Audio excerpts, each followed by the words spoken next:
Greetings and welcome to VGM Presents Comics with Mark. And I am your host, Mark Rodriguez.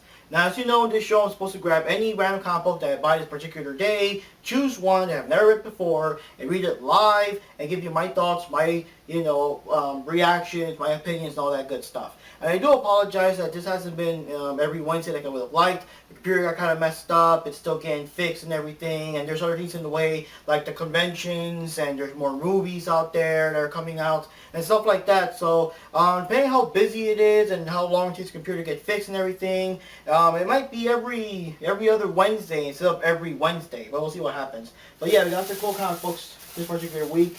We got Ninja Turtles, Turtles in Time issue 1, like a little mini-series, and Rennett's going to be in it. And then we got Ninja Turtles number 35, of the normal ongoing series. And then we have Deadpool vs. Carnage number 4, but I'll probably blog about that, so you can catch up what's going on there.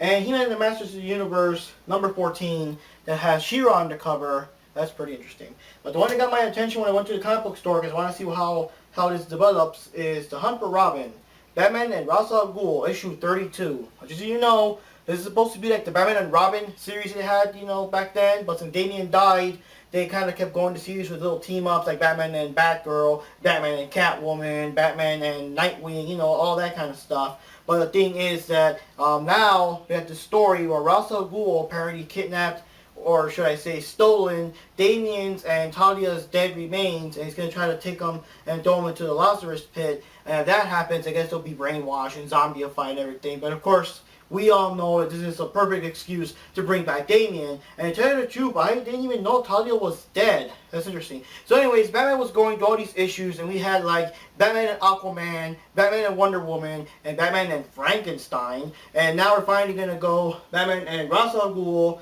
We'll see what happens. This one got my interest. I'll be reviewing it. Let's see what happens, guys. Okay, so the storyline starts out with Batman here on the site of Nanda Parbat, a hidden city nestled within the mountains of Tibet. And he's with Frankenstein still from the last episode, last issue, whatever you want to call it. And he's about to witness Ra's al Ghul about to dip Damian and Talia al Ghul into the Lazarus pit. So of course he's gloating and all that stuff.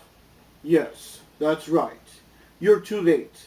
And you have come a long way to fail, detective. But I see you've brought some friends, Well, as you can see, so have I, which seems to have put us at a temporary stalemate. And of course Batman is pissed there. What have you done, Ross? I have set Talia on her first steps toward the light. Keep your daughter locked in that sarcophagus. Decay, detective. This particular Lazarus pit bestows distinctive gifts with distinctive rules. That's what you said about the pit at Paradise Island. And we know how that turned out. And it's gonna be hell on my voice if I do this throughout the entire episode. And so starts the hunt for Robin, Dark of the Sun. Dun dun dun dun. And so Ra's al Ghul explains more of his plan. I guess he made a little mistake or something. But of course, he doesn't see it that way. And Batman is like, and your biggest was stealing Damian's body from me.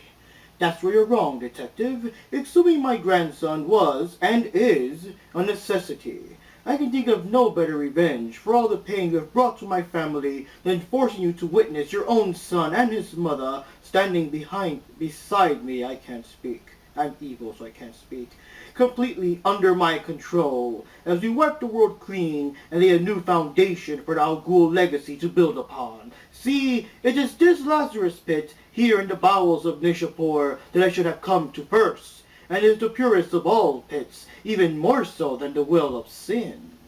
So apparently Ra's al Ghul is using some kind of, I guess a different version of the Lazarus pit, and Frankenstein recognizes it as some, dangerous, cursed spring thing from myth and lore and everything. And of course, well, Ra's al Ghul is, he doesn't care about the risks as long as it comes to whatever he wants to do. Risk is inherent in anything worthwhile. Don't you agree, detective? Not when it comes to the soul of my son! And so starts the fighting as Batman, Frankenstein, and all these other weird snow creatures that he befriended in the last issue start to fight out against the Man-Bats and Ra's al Ghul's forces. So Batman takes Damian's body as Frankenstein stays behind and beats up all the bad guys with a big-ass sword and a big-ass gun. and even though it looks like Batman's going to escape in the Batmobile, Frankenstein is suddenly thrown on top of it, as Ra's al Ghul is still there, determined not to surrender. Because that's how long I have, detective. Forever to be in the shadows, forever to be in the light. Everyone you care about, forever at risk. Pennyworth, your Bat disciples, Gotham. There will be blood, Batman. Not just on my hands, but yours too. No, there won't, Ross. Because if you try to take Damian's body again, I'm going to kill you and make sure you never come back. Holy crap, did Batman just threaten someone to die? And it's not the Joker. So Batman and Ra's al Ghul are fighting out like crazy. They're all over the place. Frankenstein's like, let me help you. Batman's like, no, this is between me and him. This is personal. And it's getting intense. And, I mean, everyone is like basically evenly matched because they're both getting good hits on each other. And just when Batman basically slammed Ra's al Ghul down, looks like he's about to pop out his eyes and everything, all of a sudden there's a big explosion that blinds everybody. And then, the hell? This random dude with a whole bunch of parademons coming from boom tubes, like, salutations from Apocalypse, you may call me Glorious Godfrey. Next issue, Red Dawn and Robin Rises, Omega. Now, what?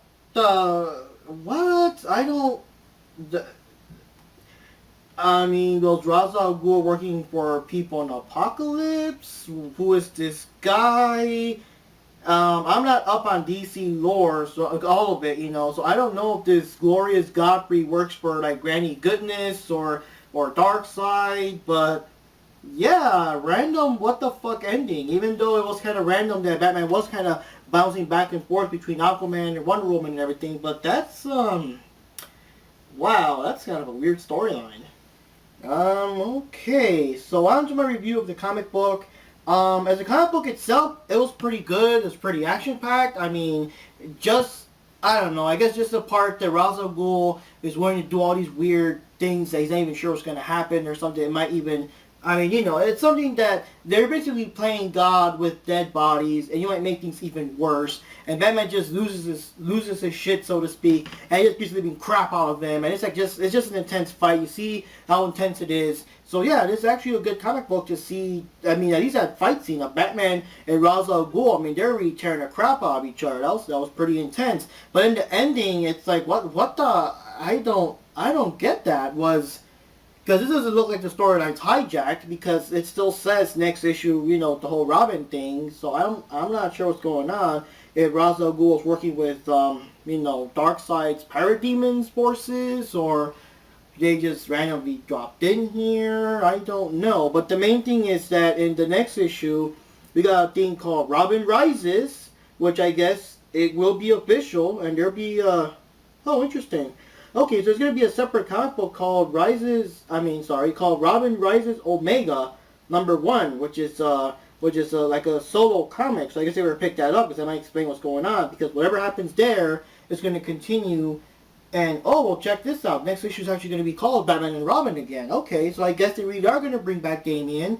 I just don't really know how, you know, Darkseid and the Parademons and all that crap fits into this or whatever. But, yeah.